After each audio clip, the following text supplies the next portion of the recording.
Good afternoon, Tampa.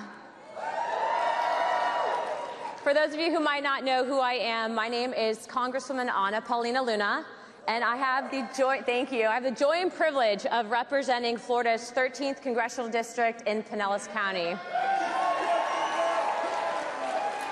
Thank you, thank you. But you know, standing here today, when I initially started out, I never envisioned that I would have a career in politics. I did not come from a particularly political family. I was born to a very young single mom. My dad was in and out of jail. By the time I had been maybe around 10 years old, I'd walked into an armed robbery. I had a cousin that was murdered. I'd attended multiple high schools, one of which there was a gang shooting on campus. And for all argument's sakes, according to statistics, I probably should have been a high school dropout, teen mom, and on drugs. But at 19, I joined the military, which truly was the best decision of my life. It's where I met my husband, Andy, and it's where I was, thank you, and it's where I was able to put myself through college.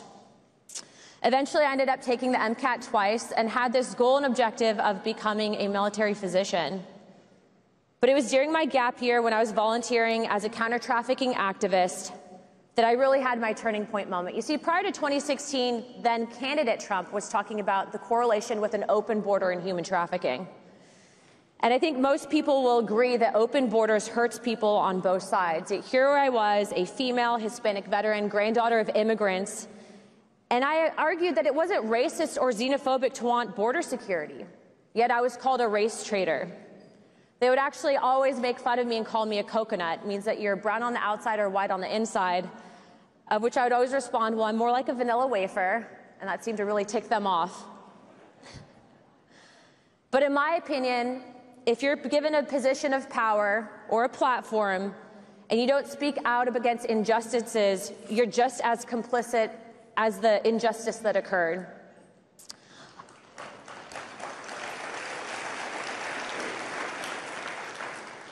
And I noticed something. I saw that the media was lying. I kept seeing these images of women and children, yet the very same media outlets weren't talking about the rape, the trafficking, whether it was labor for sexual purposes that was taking place.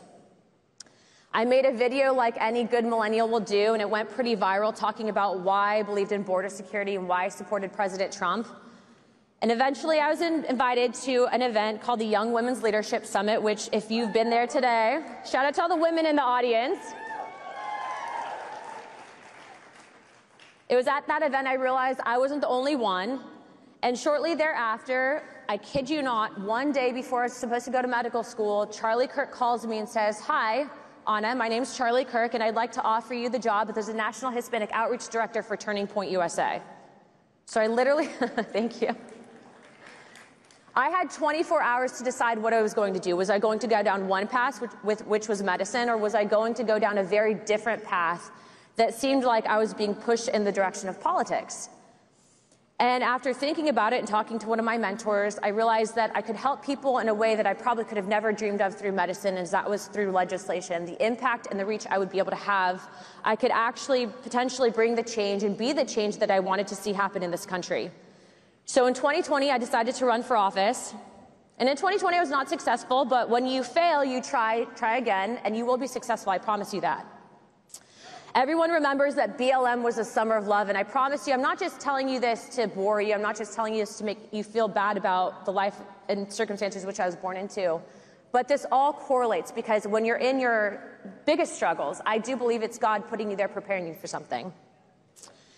In 2022, despite being outspent $12 million to one, having my own party back a pedophile defense attorney against me, I won my election.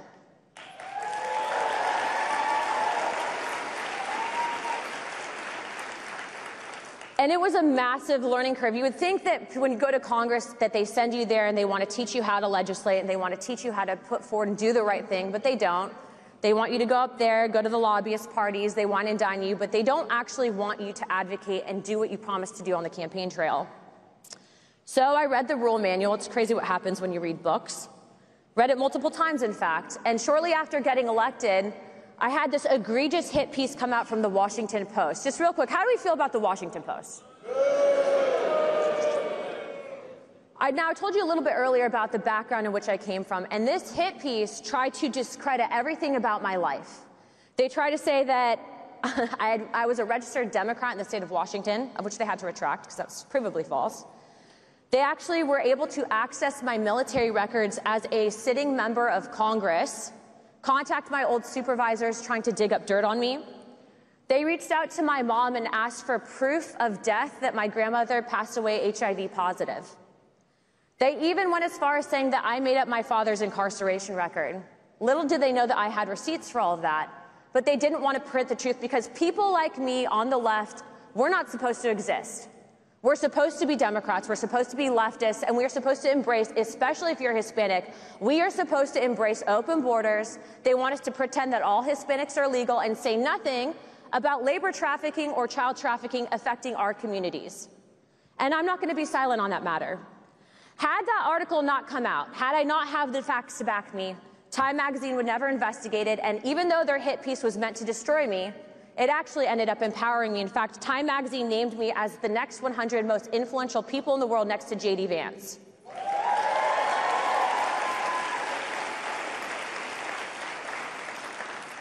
In that same congressional cycle, so in the 118th Congress, I was the member of Congress that censured Adam Schiff for his hoax in the Russia collusion and going after President Donald Trump.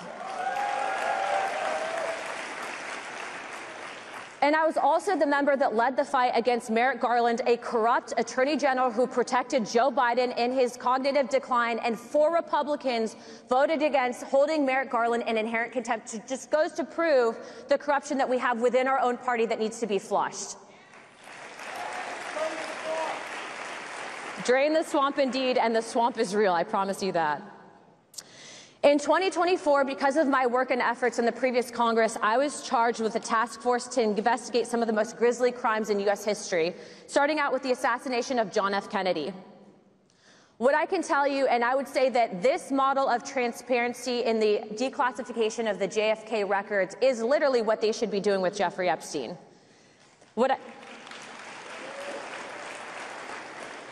The administration released tens of thousands of documents, and I will say credit due where it's deserved.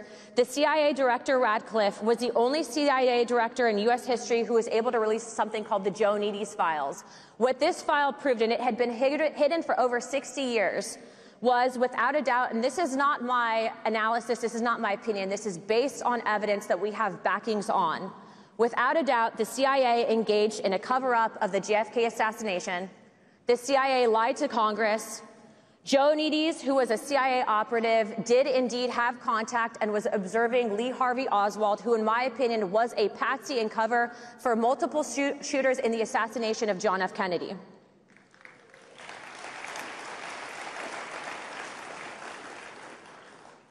If you would have said that last year, a couple years ago, they would have called you a conspiracy theorist. Yet every single person in this room knows conspiracy theory is only a matter of time before it's proven correct. See, for most members of Congress, their job is just to vote. But for me, it's far much more than that. It is to weed out the systemic corruption infecting the cancer on this country. And the only way that you can do it, you don't make peace with evil, you don't make peace with corruption, you destroy it.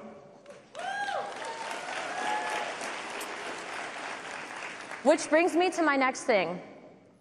These LA riots, these anti-ICE riots. When I saw those, I looked at this from an activist perspective. Who's funding these riots? Where are they coming from? Right? Follow the money trail. Now, credit due where it's deserved, because I don't believe that this woman deserves enough credit, but there are 2 people that actually helped flush out these connections on the financial ties. The first one is an individual by the name of Data Republican. Her name's Jenica on X. And the other person who I think probably might be here today is Laura Loomer. Now I want to tell you what I learned. And when we were able to discover some of the work of these citizen journalists, we were able to actually send out letters requesting testimony, and I'll get to that in a second, to an individual by the name of Neville Singham. Now, when you look at Neville Singham's background, he's a billionaire Marxist who was made a billionaire by taking money from the Communist Chinese Party. The money then transferred from the CCP to an organization called the Party for Socialism and Liberation, of which then turned around and organized these anti-ICE riots. But why all of a sudden Mexican flags? Do you guys remember the Summer of Love and these mostly peaceful riots? They were BLM flags. In fact, the Democrat Party used a dead black man by the name of George Floyd to fundraise for their 2020 election, and no one wants to talk about that. The main difference between that and then is nothing, just a different flag. And in fact, they're doing the same thing. They're using the guise of targeting people based on race, social, economic class, changing the flags, fundraising off of it, and using it for political talking points. It's not really about immigrants. It's not really about protecting innocent people. It's not about women and children. And as you saw on some of these farm raids that just took place yesterday in California, our own government was able to free multiple children that were being hired to work on these, not even hired, they were being forced to work on these farms. And I think everyone in this room will agree that child labor and exploitation is unacceptable in a free country.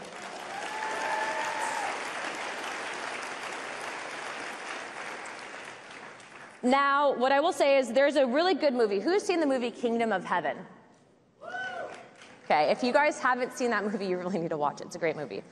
But there's a quote in that movie, and it really resonates with me. It says, "Your soul is yours keeping alone. Even those who presume to play you be kings or men of power. When you stand before God, you cannot say, 'But I was told by others to do thus, for their virtue was not convenient at the time. This will not suffice. Remember that.'" It means that every single person here has a choice to do the right thing. It doesn't matter what position you're at, but if you're in a position of power and you choose to not do the right thing, watch out. See, this party is no longer our grandfather's GOP. We've changed, and I think that that's evident. We are the People's Party. We value truth and understand that only through transparency can that be accomplished through trust. We defend the Second Amendment. We understand that children are a blessing, and the backbone of a strong country is the nuclear family. We understand that forever wars only hurt us, and that it is only truly accomplished with peace through strength.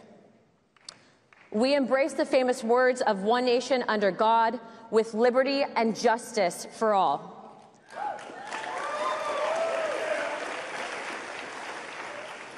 It is your responsibility and obligation to stay in the fight, to rise to the occasion and be our next generation of leaders and fighters. Thank you. I'm not the only one that needs you. This country needs you. And I can tell you that based on what I've seen in Washington, D.C., I can promise you I'm not going to be there in the next 20 years. I don't want to. It's corrupt, and we need your help to truly drain the swamp.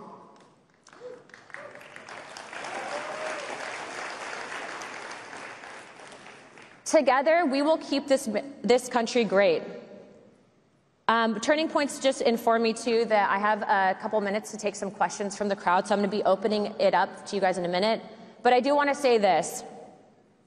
I didn't do this job because it was convenient. In fact, it's quite the opposite. It's incredibly hard. It's a big sacrifice for the family, but I'm doing it because it's the right thing to do. Because right now, we need young leaders who will speak the truth, sometimes calling out our own party.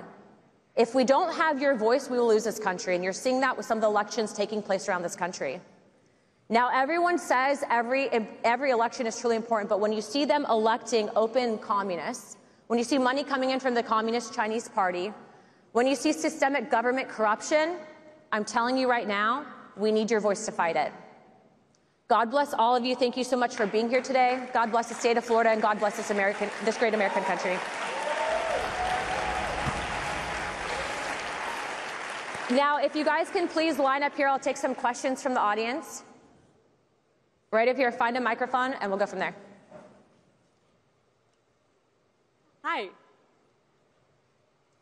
I really respect all of the work that you've done on the pro-life movement and speaking out against abortion and all of the things that Planned Parenthood and the abortion industry is doing against unborn life. I would love for you to speak a bit about the IVF industry and then what that also does for unborn life and what we need to be concerned about with in vitro fertilization. I actually think that I hold the same position that the president does, and that IVF can be done in a responsible fashion. What I will tell you is that I think the conversation surrounding that, though, right now is very convoluted. In my experience and from what I've heard, when people are being impacted by fertility issues, and this goes into what's in our food product, what people have been exposed through the medical industry, and why there's such a big population decline right now. I've actually been one of the few Republicans to co-sponsor legislation on that exact topic. And so I think the whole idea that there is an IVF industrial complex does prevent, I guess, the discussion on if you have a one-to-one embryo transfer and you're respected in that sense, how much of a beautiful thing it can be for actually families that struggle with infertility. But again, it takes a responsible conversation, and I think that we have to not run from those conversations, but have them face to face. And then on your right, this will be the last question. Hi, my name is Mayan, and I was wondering if you thought that we would ever have a female president as a female congresswoman. Yeah, I think that it's going to probably happen in my lifetime, but I think that when someone's running for president, they should not run on the fact that they're just a woman. I think that qualifications get us there. But on that same topic, I do think that there's going to be many Democrat females running for president in the next election cycle, and I think that they're going to run on a few things. I think that they're going to run on immigration. They're going to run on the images of deportations. And so it's going to take everyone, whether or not you're a man or a woman, taking a stand against them and their propaganda machine. I want to take a few more questions, though. There was a lot of young kids lined up, so if that's okay with you guys, if you guys can just, some of the kids that came back over here. Thank you.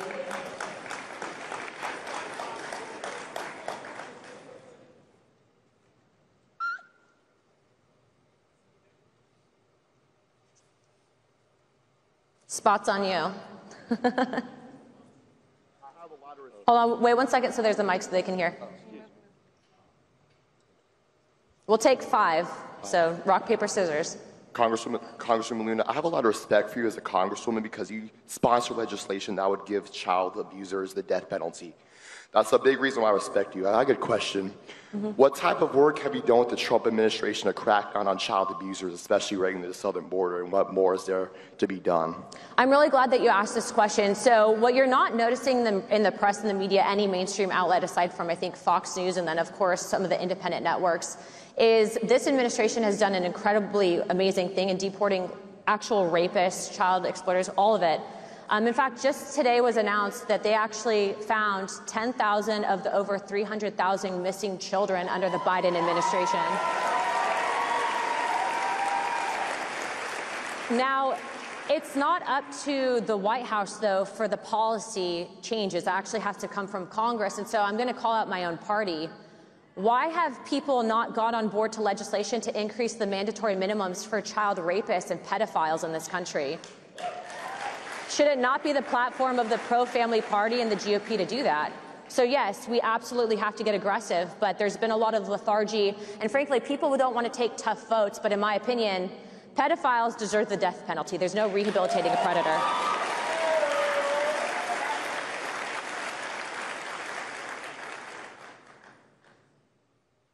Congresswoman Luna, thank you for all the work you've done on releasing the JFK files and trying to get the Epstein files released.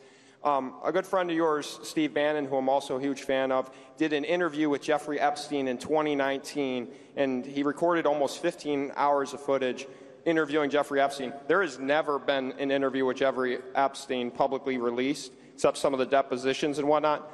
Would you ask Steve Bannon to release this footage now? Because I think it's very relevant and might give us some insight into what Jeffrey Epstein's motivations are and whatnot. Well, I think you just asked him for us, right? That's actually the first time I'm hearing of that, but yeah, I'd be very interested in seeing that footage, and I think the American people would too.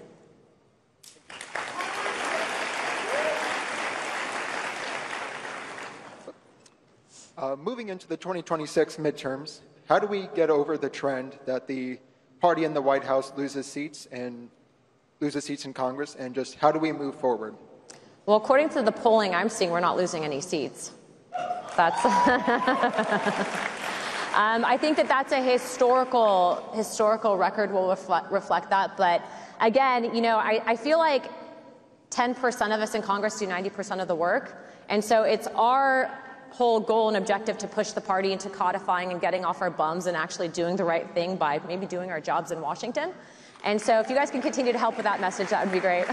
Thank you guys. God bless. We'll talk soon.